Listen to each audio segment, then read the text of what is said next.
Baik, Assalamualaikum warahmatullahi wabarakatuh. Perkenalkan, nama saya Binayaka Atala Muhammad dengan NIM 2405 1204 125 dari kelas TID angkatan 2024. Di sini saya akan membawakan materi tentang salah satu bab pada mata kuliah jaringan komputer, yaitu subnetting IP version 4. Secara pengertian, subnetting adalah proses membagi sebuah network menjadi beberapa subnetwork. Subnetting hanya dilakukan pada IP address kelas A, B, dan C. Dengan subnetting akan menciptakan beberapa network tambahan, tetapi mengurangi jumlah maksimum host yang ada dalam tiap network tersebut. Prinsip subnetting adalah memperbanyak network ID dari suatu network ID yang sudah ada, di mana sebagian host ID dikorbankan untuk digunakan dalam membuat ID host tambahan. Secara visual, mungkin penggambaran proses subnetting adalah seperti berikut, di mana ketika sebuah jaringan itu memiliki net ID dan host ID, maka ketika subnetting, host ID ini dipecah lagi untuk menjadikan subnet ID. Tujuan dari subnetting salah satunya adalah mengefisiensikan pengalamatan, lalu ada mengatasi masalah perbedaan hardware dengan topologi fisik jaringan, dan juga meningkatkan security dan mengurangi terjadinya penimbunan akibat banyaknya host dalam suatu network.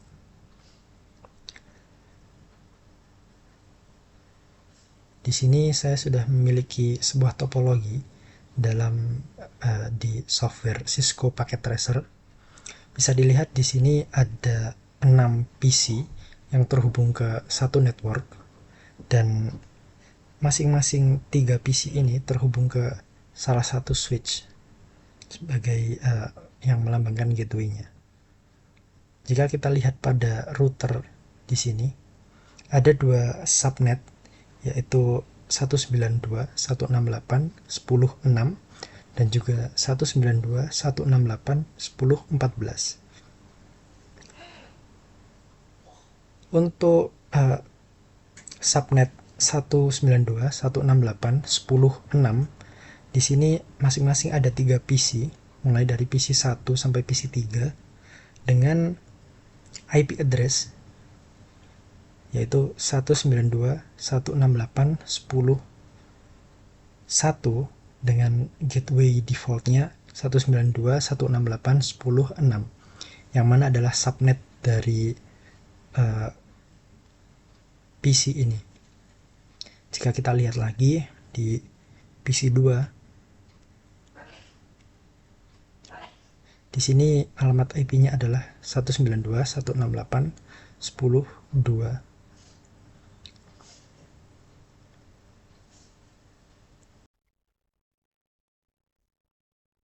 Juga di PC 3, jika kita buka, konfigurasi IP-nya sama, yaitu 192.168.10.3. Tapi bedanya di sini adalah default gateway-nya. Di sini saya kosongi untuk skenario kedepannya. Oke, jika kita lihat di subnet berikutnya, yaitu di 192.168.10.14. Di sini di PC 4, IP address-nya adalah 192.168.10.9 dengan gateway subnetnya yaitu 192.168.10.14. Kita lihat di PC 5, dan di sini IP address-nya adalah 192.168.10.10 dengan gateway yang masih belum diset karena akan saya gunakan di percobaan skenario. Dan juga di PC 6, di sini ada IP address-nya adalah 192.168.10.11. Jadi di subnet pertama, angka akhirnya untuk tiap IP address-nya adalah 1 sampai 3, dan di subnet kedua ada 9 hingga 11. Nah, baik, mungkin itu untuk penjelasan topologinya. bisa kita mulai untuk menjalankan simulasinya. Oke, jadi mari kita coba yang pertama kali. Untuk skenario pertama akan ada paket data dari akan ada PDU dari PC1 ke PC3. Oke, mari kita coba jalankan. Oh ya, sebelumnya kita edit dulu filternya untuk bisa melihat ICMP. Nah, oke, sudah terlihat di sini ada ikon surat. Mari kita coba jalankan.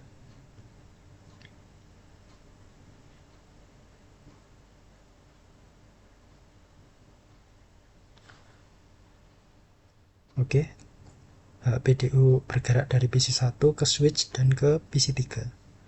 Coba jalankan lagi. Dari PC3, paket berhasil kembali ke PC1 dan di sini ada indikator centang yang menandakan paketnya berhasil berkomunikasi dua arah, yang mana berarti koneksinya ter-establish dengan sukses. Bisa dilihat antara PC1 dengan PC3 berhasil terjadi sebuah komunikasi dikarenakan PC1 dan PC3 masih berada dalam subnet yang sama. Jadi meskipun PC3 tidak memiliki default gateway, tapi paket yang dikirim masih dalam satu subnet, yang mana destinasi dari paket ini sudah jelas dan switch tidak perlu melempar ke router untuk mencari destinasi IP address yang sesuai. Mari kita jalankan skenario kedua. Kita coba hapus paketnya dan kita buat dari PC1 ke PC4. Oke, mari coba kita jalankan skenario kedua. Di sini PC berhasil, PDU berhasil dikirimkan ke switch, dan karena IP destinasi tidak ada di subnet ini, maka PDU dikirimkan ke router, dan router mohon maaf baik, mohon maaf tadi sempat ada masalah sedikit. Oke, di skenario kedua kita coba jalankan dari PC1 ke PC4. Paket bergerak ke switch, lalu ke router, dan ke subnet 14, dan ke PC4.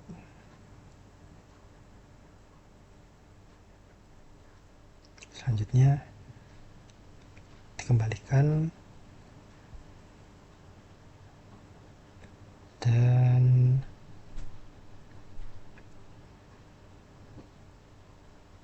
ya, paket berhasil diterima kembali ke PC1. Alasan komunikasi bisa terjadi pastinya karena sudah ada default gateway. Jadi ketika paket ini tidak bisa menemukan destinasi IP address-nya, maka dia akan melempar ke router, dan di subnet kedua ini karena ada address tujuannya yaitu di PC4 yang memiliki IP address 192.168.10.9, maka paket itu berhasil dikirimkan ke PC4 dan kembali lagi ke PC1. Oke, mungkin itu untuk skenario kedua. Bisa kita coba lagi untuk skenario lain. Bagaimana jika misalnya PC2 mengirim PDU ke PC5?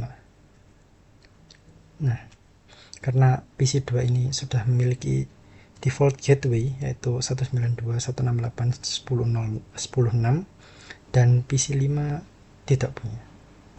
Mari kita coba. Paket dikirimkan ke router, ke switch, maaf, lalu ke router. Maaf. Baik, mari kita coba dari PC2 ke switch, lalu ke router, jalankan lagi, dan ke PC5. Nah, tapi bisa dilihat di sini ada indikator silang yang menandakan paket diterima ke PC5, tapi PC5 tidak bisa menemukan alamat pengirim karena masalah gateway. Jika dilihat di sini gateway not set, yang berarti uh, dia tidak tahu kalau dia berada di subnet, tidak dituliskan bahwa dia berada di gateway uh, di subnet kedua. Maka paket yang diterima tidak bisa dikembalikan ke PC2 yang tidak memungkinkan komunikasi dua arah. Gitu. Mungkin itu untuk skenario kedua. Maaf, mungkin itu untuk skenario ketiga. Baik, kita lanjutkan ke skenario keempat. Bagaimana jika misalnya ada sebuah paket dari PC3 ke PC6, yang mana kita tahu dua-duanya itu tidak memiliki gateway yang established, tidak ada gateway yang jelas.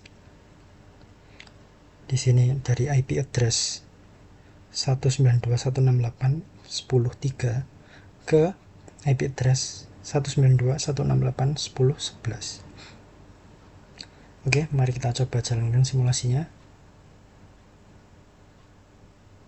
Dan benar saja, paket bahkan tidak bisa terkirim karena ketika dia mencari destinasi IP address tujuannya itu di subnet sendiri tidak ada, tapi ketika bahkan mau mencari di subnet lain di dalam router ini, gateway-nya tidak terestablish, tidak ada gateway yang jelas.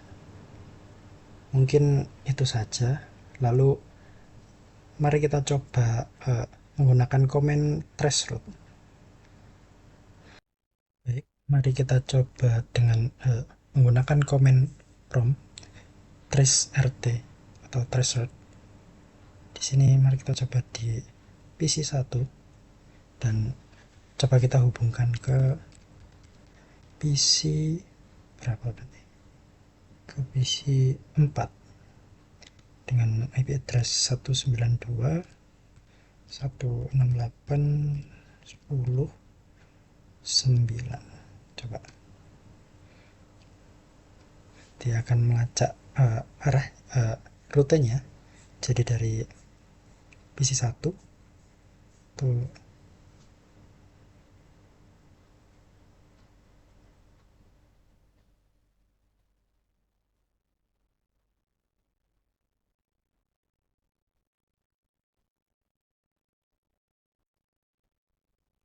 kita coba ubah modenya ke real time dan kita lihat. Nah, di sini rutenya terdeteksi yaitu dari 192.168.10.1 yaitu PC1. Ketika mengirim paket ke PC4, maka dia akan melewati subnet pertama yaitu 192.168.10.6 dan langsung terkirim ke PC4 yaitu 192.168.10.9. Oke, kita coba lagi. Misal ke PC5. Enter. Dia akan mendeteksi rutenya. Nah, di sini karena ada gateway di PC1, dia mencoba mencari ke subnet lain, Tapi karena di PC5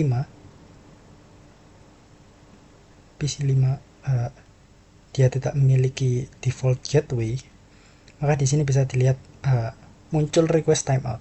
Jadi PC1 mengirim paket ke PC5, tapi karena tidak ada default gateway di PC5, maka paket ini tidak bisa dikembalikan ke PC1 yang tidak memungkinkan komunikasi dua arah.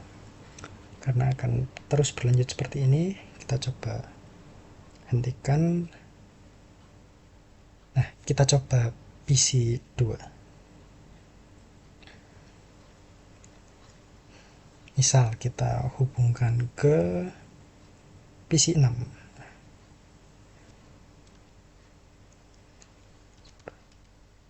Trace RT 92 68 10 11. Kita coba jalankan. Nah, di sini meski dia menemukan PC6, maksud saya subnet pertama, tapi di sini bisa dilihat tidak ada jawaban apapun dari PC6 dan tetap menampilkan request timeout, sama seperti di respon sebelumnya.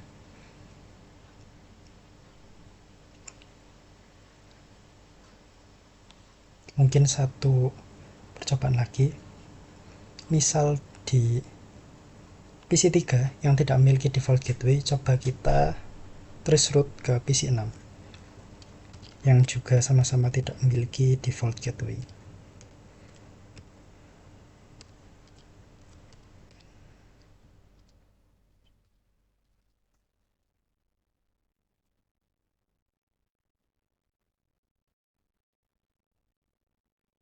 Bisa dilihat di sini, di percobaan hops pertama, di lompatan pertama, bahkan tidak ditemukan di mana, tidak mencoba mencari ke router, karena bahkan di PC3 sendiri dia tidak tahu lokasinya di mana, default gateway-nya kosong. Maka ketika dia mencoba mencari destinasinya, yaitu 192.168.10.11, bahkan tidak ada di dalam subnetnya sendiri dan menghasilkan request timeout.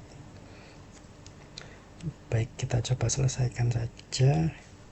Dan mungkin itu saja dari saya. Selebihnya saya mohon maaf. Wassalamualaikum warahmatullahi wabarakatuh.